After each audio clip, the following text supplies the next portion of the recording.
মধুমিতা দেবী তার 2 ছেলে এবং বড় বৌমা সঙ্গীতার সঙ্গে বাস করে। সঙ্গীতা গরিব পরিবারের মেয়ে হওয়ায় মধুমিতা দেবী তাকে কিছুতেই পছন্দ করত না। আর সেই সাথে মধুমিতা দেবীর বড় ছেলে শঙ্কর সঙ্গীতাকে নিজে পছন্দ করে বিয়ে করে নিয়ে আসে। সেই জন্য সঙ্গীতাকে সবসময় নিজের শাশুড়ি মায়ের কাছে অত্যাচারিত হতে হয়। সঙ্গীতা গ্রামের সরল সিধেসাদা মেয়ে হওয়ায় শাশুড়ি মায়ের সমস্ত অত্যাচার সে মুখ বুঝে সহ্য করে। অন্যদিকে মধুমিতা দেবীর ছোট ছেলে শুভঙ্কর প্রিয়াঙ্কা নামের এক মেয়েকে পছন্দ করে বসে। দেখো প্রিয়াঙ্কা, আমি খুব ভালো করেই জানি আমি তোমার আর আমার সম্পর্কের কথা আমার মাকে বললে আমার মা কোনোদিনও মেনে নেবে না। কেননা দাদা আমার পছন্দের মেয়েকে বিয়ে করে নিয়ে এসেছিল বলে মা আজ পর্যন্ত বৌদিকে মন থেকে মেনে নিতে পারেনি। তাই এখনো পর্যন্ত আমার মা বৌদির উপর অত্যাচার করে। 2 বছর হয়ে গেল, এখন আমার বৌদি শাশুড়ি মায়ের কাছ থেকে কোনো ভালোবাসা পেল না। তাহলে তুমি কি করতে চাইছো সেটা তো বলো। দাদা যেটা করেছে আমাকেও এখনো সেটাই করতে হবে। আমি মাকে কিছু না জানিয়ে তোমাকে বিয়ে করে নিয়ে যাব, কিন্তু আমার ভীষণ ভয় করছে। মা যেরকম সবসময় বৌদির উপর অত্যাচার করে, বিয়ের পর তো তোমার উপর অত্যাচার করতে শুরু করবে, তখন কি হবে বলো তো? এখন এসব নিয়ে ভাবতে হবে না, বিয়ের পর যা হবে দেখা যাবে। চলো আগে বিয়েটা তো করি।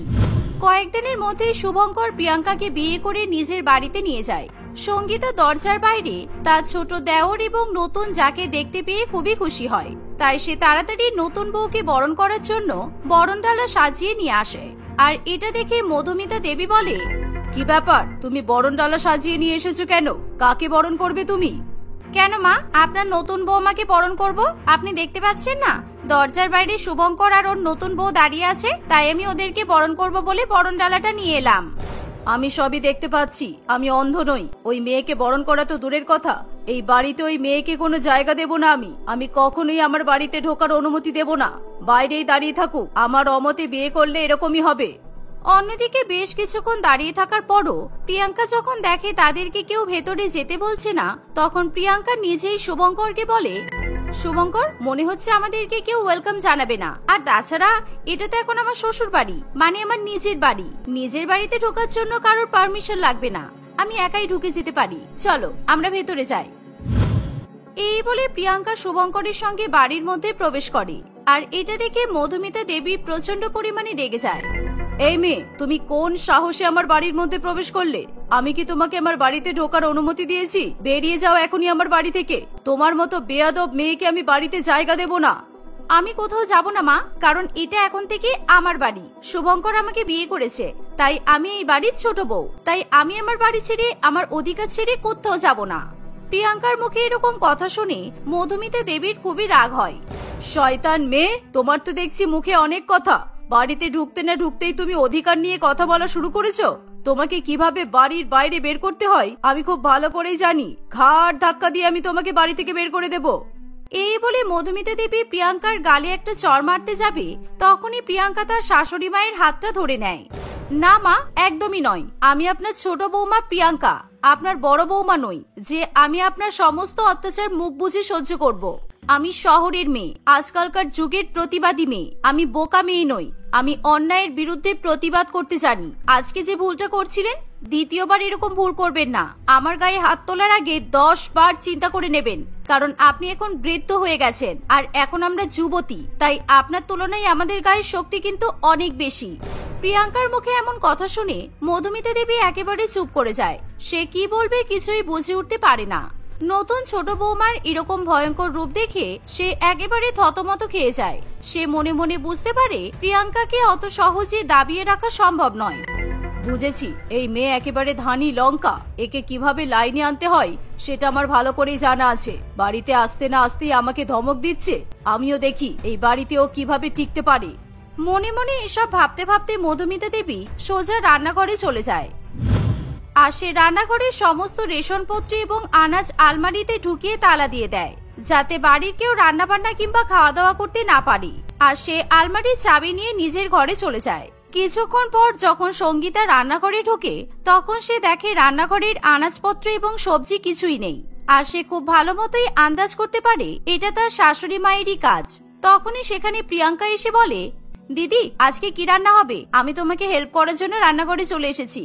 আমার কিন্তু প্রচন্ড খিদে পেয়ে গেছে। চলো আমরা দুজনে মিলে তাড়াতাড়ি রান্নাটা করে নিই। আচ্ছা, কি রান্না হবে কিছু ঠিক করেছো, নাকি শাশুড়ি মাকে জিজ্ঞাসা করতে হবে? না রে ছোট, আজকে আমাদের সবাইকে না খেয়েই থাকতে হবে, কারণ আমাদের শাশুড়ি মা আলু, পেঁয়াজ, চাল ডাল সমস্ত কিছু আলমারির মধ্যে ঢুকিয়ে তালা দিয়েছে। তাই আমাদেরকে আজকে না খেয়েই থাকতে হবে রে। ও এই ব্যাপার, তুমি চিন্তা করো না, আমি এখনই শাশুড়ি মায়ের কাছ থেকে চাবি নিয়ে আসছি, তুমি একটু ওয়েট করো। এই বলে প্রিয়াঙ্কা তার শাশুড়ি মায়ের ঘরে চলে যায়। প্রিয়াঙ্কাকে দেখে মধুমিতা দেবী অন্যদিকে মুখ ঘুরিয়ে নেয়। সে মনে মনে ভাবে প্রিয়াঙ্কার কোনো কথাতেই সে পাত্তা দেবে না। মা, আলমারির চাবিটা দিন, আমরা দুই বৌমা এখন একসঙ্গে রান্না করব। আর কি রান্না করতে হবে আপনি চাইলে বলে দিতে পারেন, আপনি যদি না বলেন তাতেও হবে। তাহলে আমি আজকে আমার পছন্দ মতো খাবার রান্না করব।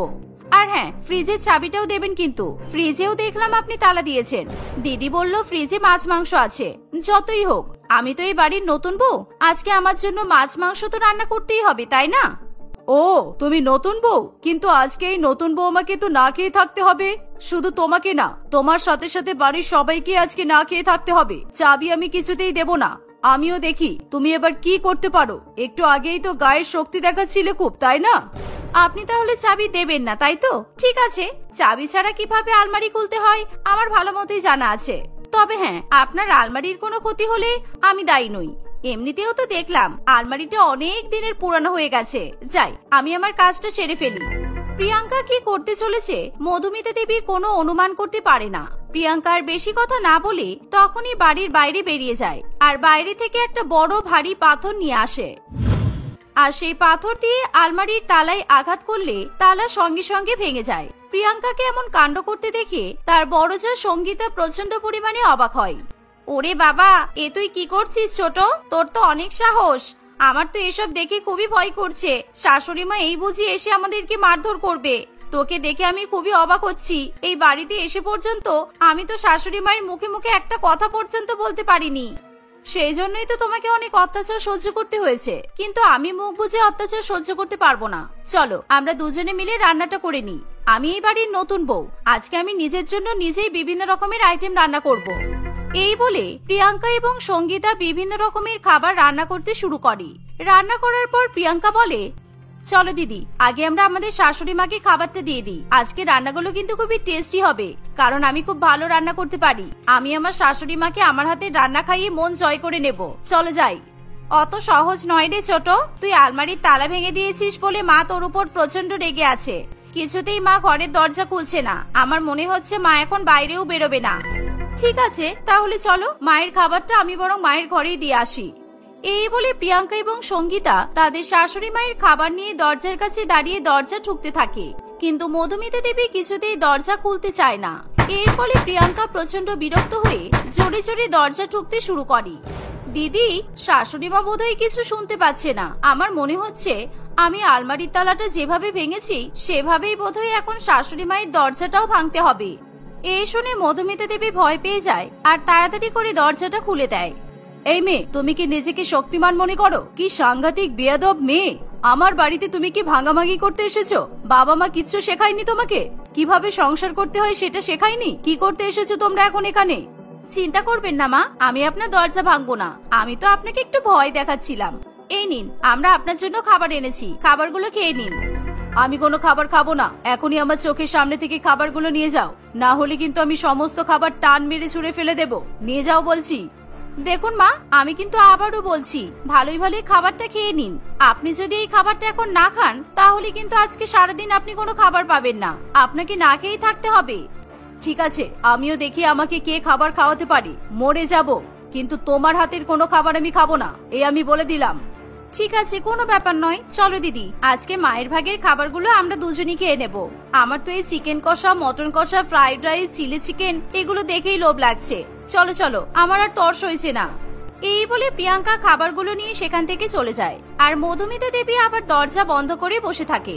কিন্তু মধুমিতা দেবীর প্রচন্ড পরিমাণে খিদে পায়, আর সে কিছুতেই খিদে সহ্য করতে পারে না। তাই সে নিজের ঘরে রাখা বিস্কুটের কৌটো থেকে কয়েকটা বিস্কুট খেয়ে নেয়। এভাবেই শুধুমাত্র বিস্কুট খেয়ে সে 2 দিন কাটিয়ে দেয়। কিন্তু 2 দিন পর সে আর কিছুতেই খিদে সহ্য করতে না পেরে নিজে থেকেই খাবার খাওয়ার জন্য ডাইনিং টেবিলে চলে যায়। আমি ছোট বৌমার হাতের কোনো খাবার খাবো না। বড় বৌমা, তুমি আমার জন্য গরম গরম রুটি বানিয়ে নিয়ে এসো। আমার প্রচন্ড খিদে পেয়েছে। গরম গরম রুটি আর আলুর তরকারি বানিয়ে নিয়ে এসো, যাও। এই শুনে সঙ্গীতা তাড়াতাড়ি করে শাশুড়ি মায়ের জন্য গরম গরম রুটি এবং আলুর তরকারি বানিয়ে নিয়ে চলে আসে। ছোট বৌমা আসার পর থেকে তোমার কিন্তু মতিগতি ভালো ঠেকছে না। তুমিও কি দিন দিন ছোট বৌমার মতো হয়ে যাচ্ছ? তুমি কি জানো না আমি রুটির সঙ্গে দেশি ঘি খেতে ভালোবাসি? দেশি ঘি কোথায়? নিয়ে এসো। দেশি ঘি ছাড়া আমি রুটি খেতে পারবো না। মা, আসলে দেশি ঘি শেষ হয়ে গেছে। আমি আজকেই বাজার থেকে আপনার জন্য দেশি ঘি কিনে নিয়ে আসবো। আসলে আমার না একটুও খেয়াল ছিল না। এই শুনে মধুমিতা দেবী প্রচন্ড পরিমাণে রেগে যায়, আর সে সঙ্গীতার গায়ে হাত তুলতে যাবে তখনই সেখানে প্রিয়াঙ্কা চলে আসে। আর প্রিয়াঙ্কা তার শাশুড়ি মায়ের বিরুদ্ধে প্রতিবাদ করে ওঠে। মা, খবরদার না, আপনি আগে যা করেছেন করেছেন, কিন্তু আমার সামনে আর এই কাজগুলো করার চেষ্টা করবেন না। আপনি যদি দিদির গায়ে হাত তোলেন তাহলে আমি কিন্তু সাথে সাথে পুলিশকে ফোন করব। আচ্ছা, আপনি বরং দিদিকে মারুন, আমি একটা ভিডিও রেকর্ডিং করে নিই, তাহলে পুলিশকে দেখাতে সুবিধা হবে। আপনি কিভাবে বধূ নির্যাতন করেন সেটাও তো পুলিশকে প্রমাণ দেখাতে হবে, তাই না? এই শুনে মধুমিতা দেবী প্রচন্ড পরিমাণে ভয় পেয়ে যায়। সে কি বলবে কিছুই বুঝে উঠতে পারে না। এই তো, আপনি খুব তাড়াতাড়ি বুঝে গেছেন। শুনুন মা, আমরা অন্য বাড়ি থেকে আপনার বাড়িতে বিয়ে করে এসেছি মানে এই নয় যে আমরা আমাদের জীবনটা বিসর্জন দিয়ে দিয়েছি। আপনি একবার আমাদেরকে মেয়ের মতো করে বুকে আগলে ধরুন, দেখবেন আমরাও আপনাকে মায়ের মতো ভালোবাসা দেব। আর আমার তো মাও নেই, আমি তো ভেবেছিলাম শ্বশুর বাড়িতে এসে একজন মায়ের মতো শাশুড়ি মা পাবো, কিন্তু এখন মনে হচ্ছে আমার কপালটা সত্যিই খুবই খারাপ। প্রিয়াঙ্কার কথা শুনে মধুমিতা দেবীর খুবই খারাপ লাগে, আর সেই সাথে মধুমিতা দেবী এটাও বুঝতে পারে এখন সে কিছুতেই তার বৌমাদের উপর অত্যাচার করতে পারবে না। তাই সে মনে মনে নিজেকে পরিবর্তন করার সিদ্ধান্ত নেয়। ধীরে ধীরে মধুমিতা দেবী তার দুই বৌমাকে মন থেকে আপন করে নেয়। আর নিজেদের শাশুড়ি মায়ের এরকম পরিবর্তন দেখে সঙ্গীতা ও প্রিয়াঙ্কা দুজনেই খুবই খুশি হয়। তারা তাদের শাশুড়ি মাকে অনেক ভালোবাসা দেয় এবং তার সেবা যত্ন করে। এভাবেই দুই বৌমা শাশুড়ি মাকে নিয়ে হাসি খুশি সংসার করতে থাকে। মালতী এবং তার স্বামী রমেশ তাদের দুই ছেলে মেয়ে বান্টি এবং পিঙ্কির সঙ্গে রংপুর নামক গ্রামে বাস করত। ওই গ্রামে রমেশের অনেক জমি জায়গা ছিল। সেই জমিতে রমেশ এবং মালতী দুজনই বিভিন্ন রকমের সবজির চাষ করত। সেই সবজি বিক্রি করে তারা জীবিকা নির্বাহ করত। যখন সবজির ফলন ভালো হতো তখন খুব ভালো মতোই তাদের সংসার চলে যেত, কিন্তু যখনই সবজির ফলন ভালো হতো না তখন তাদের সংসারের টানাটানি লক্ষ্য করা যেত। তাদের দুই ছেলে মেয়ে বান্টি এবং পিঙ্কি দুজনেই সরকারি স্কুলে পড়াশোনা করত। একদিন বান্টি এবং পিঙ্কি দুজনে স্কুল থেকে বাড়ি ফিরে এলে তাদের মা খাবার পরিবেশন করে। এনে তোরা তাড়াতাড়ি খেয়ে নে, গরম গরম বেগুন ভর্তা আর ভাত আছে। আর বান্টি, আমি তোমার জন্য পরোটা বানিয়েছি, তুমি তো আবার পরোটা দিয়ে বেগুন ভর্তা খেতে ভালোবাসো। এসো এসো, তাড়াতাড়ি খেয়ে নাও। না মা, আমি আজকে খাবো না, আমার খিদে নেই, তোমরা খেয়ে নাও। বান্টির কথা শুনে তার মা ভীষণ অবাক হয়, কারণ বান্টি বেগুন ভর্তা খেতে খুবই পছন্দ করত। তাকে প্রত্যেকদিন বেগুন ভর্তা দেওয়া হলেও সে প্রত্যেকদিনই নির্দ্বিধায় বেগুন ভর্তা খেত। আর প্রত্যেকদিন স্কুল থেকে বাড়ি আসার পরেই সঙ্গে সঙ্গে তাকে খাবার খেতে দিতে হতো, কারণ তার নাকি স্কুল থেকে বাড়ি এসে প্রচন্ড খিদে পায়। কিন্তু আজকে বান্টির খিদে নেই শুনে তার মা বুঝতে পারে নিশ্চয়ই বান্টির মন খারাপ হয়েছে। কি হয়েছে রে বান্টি, তোর স্কুলে কিছু হয়েছে নাকি? বেগুন ভর্তা পরোটা দেখেও তুই খাবি না বলছিস, আমার তো ভীষণ অবাক লাগছে। কি হয়েছে বল আমাকে। মায়ের কথা শুনে বান্টি কোনো উত্তর না দিয়েই অঝরে কাঁদতে শুরু করে, তবুও সে কিছুই বলে না। কিরে পিঙ্কি, তুইও কিছু বলছিস না কেন? তোর ভাইয়ের কি হয়েছে বল। মা, আজকে স্কুলে সবাই ভাইকে নিয়ে আবার মজা করেছে। ভাইয়ের একটা পা নেই বলে সবাই ভাইকে নিয়ে প্রত্যেক দিনই মজা করে। আর আজকে আমাদের স্কুলে অ্যানুয়াল ফাংশনের কথা বলা হয়েছে। বান্টি তো অ্যানুয়াল প্রোগ্রামের কোনো কম্পিটিশনে পার্টিসিপেট করতে পারবে না, কারণ ও তো দৌড়াতে পারে না, ঠিক করে তো হাঁটতেও পারে না। স্ট্রেচারের সাহায্য নিয়ে ওকে হাঁটতে হয়, আর সেই জন্য ওর বন্ধুরা ওকে নিয়ে আজকে খুব হাসাহাসি করেছে। আমি আর স্কুলে যাব না, যতদিন না আমার পা ঠিক হচ্ছে আর আমি স্ট্রেচার ছাড়া একা একা হাঁটতে পারছি ততদিন আমি যাব না স্কুলে। তোমরা তো বলেছিলে আমার পা ভালো হয়ে যাবে আর আমাকে একটা নকল পা লাগিয়ে দেবে, এখনো তোমরা কিছুই করোনি। আমার নকল পা না লাগালো হলে আমি আর স্কুলে যাব না। এই বলে বান্টি প্রচন্ড জোরে জোরে কাঁদতে থাকে। বান্টিকে এভাবে কাঁদতে দেখে তার বাবা মা এবং দিদি তিনজনেরই খুবই দুঃখ হয়। তারা সবাই মিলে বান্টিকে চুপ করানোর চেষ্টা করে। তুই এখনই আমার সঙ্গে চল, আর তোকে কোন ছেলেগুলো উল্টোপাল্টা বলেছে আমাকে দেখাবি চল। ওদের কানগুলো ধরে আমি মুলে দেব, ওদেরকে ধরে আচ্ছা করে আগে মারবো, তারপর অন্য কথা বলবো। চল আমার সঙ্গে চল। মালতী, তুমি কি পাগল হয়ে গেছো? তুমি তো বাচ্চাদের মতো করছো। দেখো বান্টি, কে কি বললো সেটা তুমি একদমই কান দিও না। যখনই তোমার বন্ধুরা তোমাকে নিয়ে মজা করবে তুমি ওদেরকে পাত্তা দেবে না, দেখবে ওরা তোমাকে নিয়ে মজা করবে না। আর আমি 2 মাসের মধ্যে তোমার নকল পা লাগানোর ব্যবস্থা করব। এবার তুমি খেয়ে নাও ভালো ছেলের মতো। বাবার কথা শুনে বান্টি খুবই খুশি হয়, তাই সে মজা করে পরোটা দিয়ে বেগুন ভর্তা খেয়ে নেয়। বান্টিকে খুশি মনে খাবার খেতে দেখে তার পরিবারের বাকিরাও খাবার খায়। খাওয়া দাওয়া হয়ে গেলে তারা 2 ভাই বোন বাইরে খেলতে বেরিয়ে পড়ে। কি গো, 2 মাসের মধ্যে তুমি নকল পা কিভাবে লাগাবে? আমি ডাক্তারের সঙ্গে কথা বলেছি, ডাক্তার বলেছে নকল পা লাগাতে 20,000 টাকা লাগবে। আর এবার তো আমরা অনেক বেগুন চাষ করেছি, আমার আন্দাজ মতো 200 কেজির কাছাকাছি তো হবেই। আর উপরওয়ালার ইচ্ছে এবার বেগুনের ফলন খুবই ভালো হয়েছে, আমরা বেগুন বিক্রি করে অনেক টাকা ইনকাম করতে পারবো। আমি ভেবেই নিয়েছি এবার সবার আগে বান্টির নকল পা লাগাবো, তারপরেই অন্য কিছু ভাববো। এই শুনে মালতীও খুবই খুশি হয়। দেখতে দেখতে 1 মাস কেটে যায়। রমেশ এবং মালতী তাদের জমি থেকে বেগুন তোলা শুরু করে দেয়। বান্টিও প্রথমবারের মতো তার বাবা মাকে সাহায্য করার জন্য জমিতে এসেছিল। সে মনে মনে খুবই খুশি ছিল এই ভেবে যে বেগুন বিক্রি করার টাকা দিয়ে এবার তার নকল পা লাগানোর ব্যবস্থা করা হবে। সেই জন্য খুশি মনে সে অনেক অনেক পরিশ্রমও করে। কয়েকদিনের মধ্যে সমস্ত বেগুন তোলা হয়ে গেলে রমেশ ব্যবসাদারদের কাছে বেগুন বিক্রি করবে বলে ঠিক করে। একদিন রমেশের কাছে বেগুন কিনবে বলে হরিপদ বাবু নামে এক ব্যবসায়ী আসে। শুনলাম নাকি তুমি এবার অনেক বেগুন চাষ করেছো? কত কেজি বেগুন চাষ করেছো তুমি?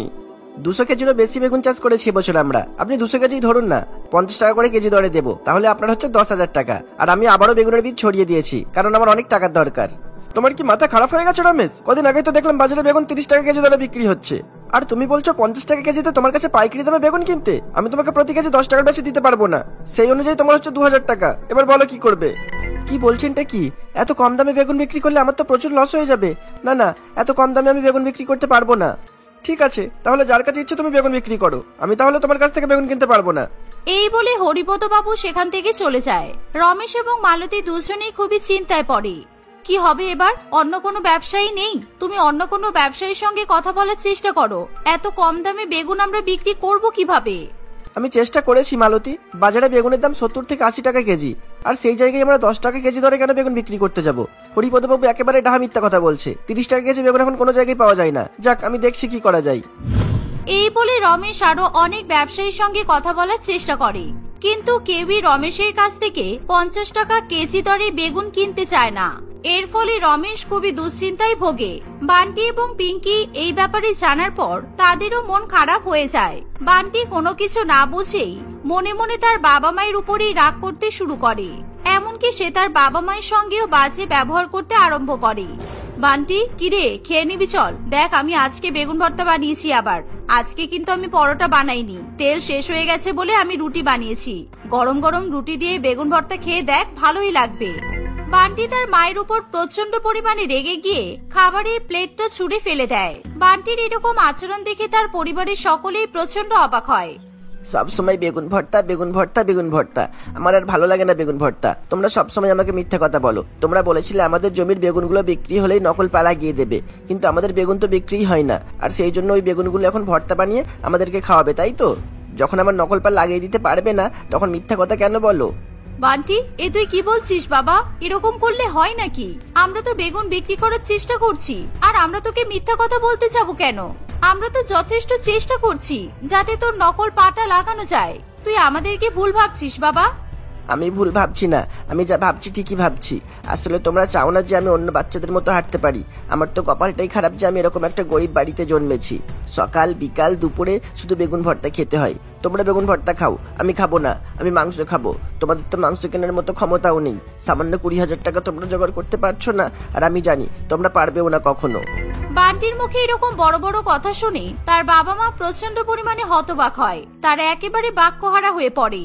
বান্টি, তুই বাবা মায়ের সঙ্গে কেমন ব্যবহার করছিস? তুই জানিস না বাবা মা কতটা কষ্ট করে আমাদের জন্য?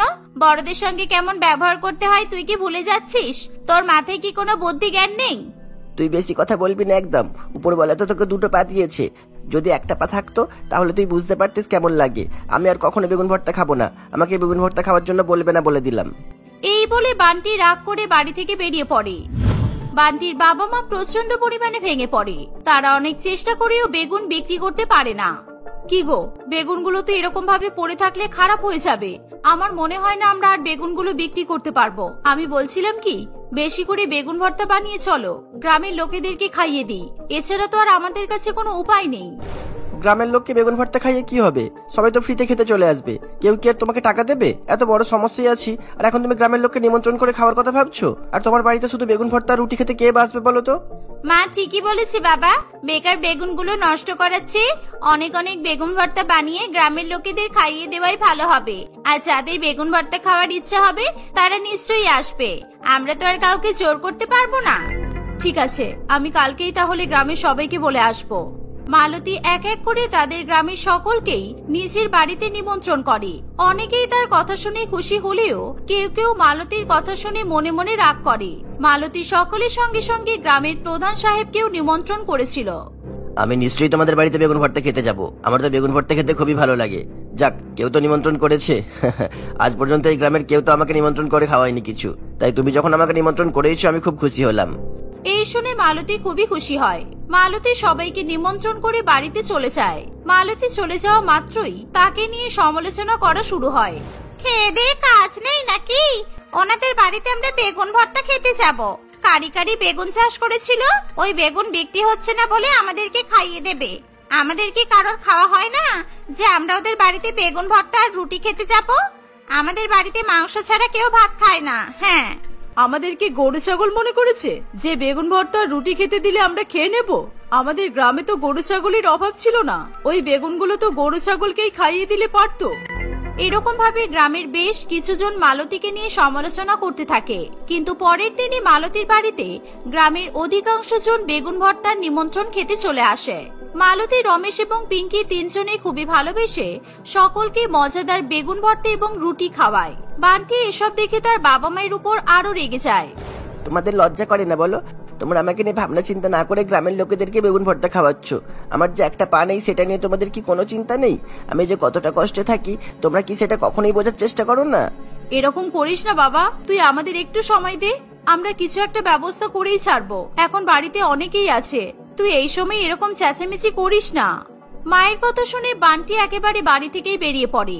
অন্যদিকে মালতীর বেগুন ভর্তা খেয়ে সকলেরই খুবই ভালো লাগে, তাই তারা অনেক অনেক প্রশংসা করে, বিশেষ করে গ্রামের প্রধান সাহেব। তোমাদের বেগুন ভর্তা কি আমার খুব ভালো লেগেছে, শুধু আমার নয়, এখানে যারা এসেছিল সবাই তোমার হাতের বেগুন ভর্তা খুবই পছন্দ করেছে। মালতী, আমার মনে হয় তোমরা এরকম ভাবে বেগুনগুলোকে নষ্ট করো না, তোমরা বেগুন ভর্তা বানিয়ে গ্রামে বিক্রি করা শুরু করো।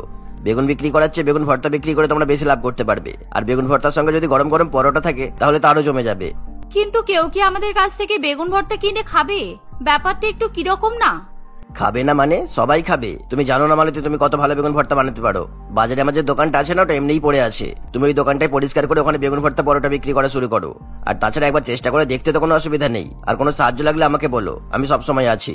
গ্রামের প্রধান সাহেবের কাছ থেকে সাপোর্ট পেয়ে মালতী এবং রমেশ দুজনেই খুশি হয়। পরের দিন থেকে মালতী এবং রমেশ বেগুন ভর্তা এবং পরোটা বিক্রি করা শুরু করে দেয়। গ্রামের অনেকেই তাদের কাছ থেকে বেগুন ভর্তা খাওয়া শুরু করে। ধীরে ধীরে মালতীর বেগুন ভর্তার দোকানের কথা অনেকেই জানতে পারে। তার বেগুন ভর্তা সকলে অনেক বেশি বেশি করে পছন্দ করায় মালতী এবং রমেশের অনেক টাকা লাভও হয়। ধীরে ধীরে দূর দূর থেকেও লোকজন তাদের কাছ থেকে বেগুন ভর্তা খেতে আসে।